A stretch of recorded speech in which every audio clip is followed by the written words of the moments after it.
Hello everyone, it's Brachiosaurus here and welcome back to another review. I feel like it's been ages since we've been at the review table and I'm so glad to review such an epic figure.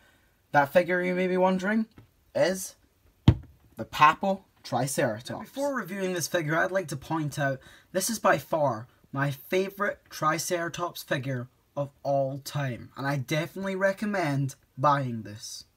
Also, like always, let's get in to some of the background information about this amazing animal. Triceratops means three-horned face. It was a herbivore or a plant eater, and it was 9 meters long and 3 meters tall and weighed 6 tons. It lived at the end of the Cretaceous 72 to 65 million years ago, and it lived in the western North America, in USA and Canada. Now, seeing as we have the information out of the way, let's get in to reviewing this model. I want to start off with the head. This is a very awesome head sculpt. As we can see, it has these actually very nice sculpted details, these little huge scales actually, and that looks very, very nice and very appealing to the eye.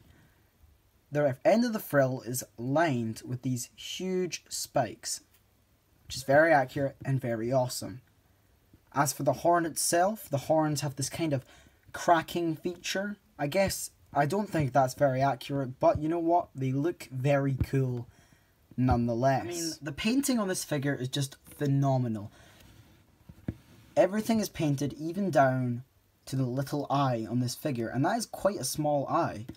It's even got bits around it of paint, a nice black paint, and the head is a completely different colour from the rest of the body, going for a more brown colour when the rest is more green. Now, here we can see on the main torso, it has more of these like very large scutes or scales on the body, very, very awesome detail, and has a very green coloured paint with a bit of a wash over it to make it stand out. And in between we have these nice kind of reddish colours, I guess to show where the animal's been moving a lot. That's very, very nice.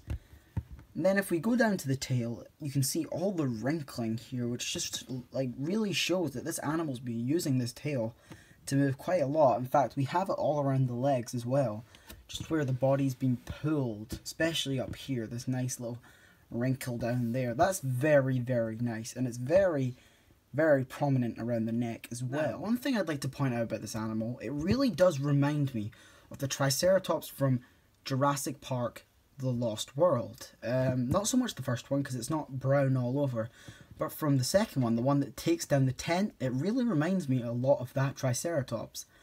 And I think that's a good thing, and I think that's what Papo was going with when they modelled this figure, and I like it. Well everyone, I think it's about time that we get into my favourite part of reviews, size comparisons. And today we're starting off with another Triceratops figure, the Schleich Triceratops figure. This is actually a fairly good Triceratops figure, however, it is just dwarfed by the Papo one. Dwarfed in size, and it also is just incomparable in the amount of detail. The Papo one is so much more detailed and detailed better than the Schleich one. This one has taken my spot as my favourite Triceratops figure. Up next we have another Papo figure, the Papo running T-Rex.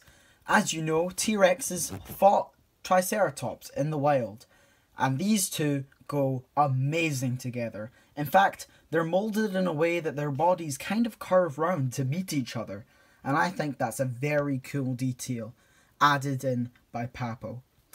And honestly, these just look amazing together. I recommend you get these as a pair.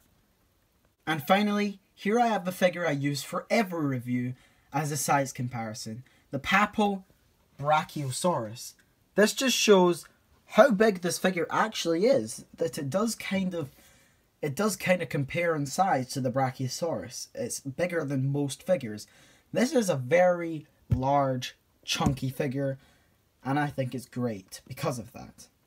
My final thoughts on this figure is that it's an amazing piece that will go great on any diorama, on someone's shelf, in a display, and I think it goes even better as a toy for a child.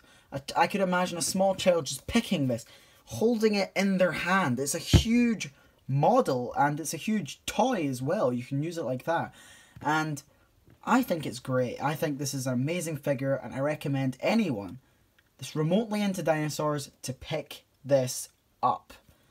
Thank you guys so much for watching this video, and until next time, I'll see you guys later. Goodbye.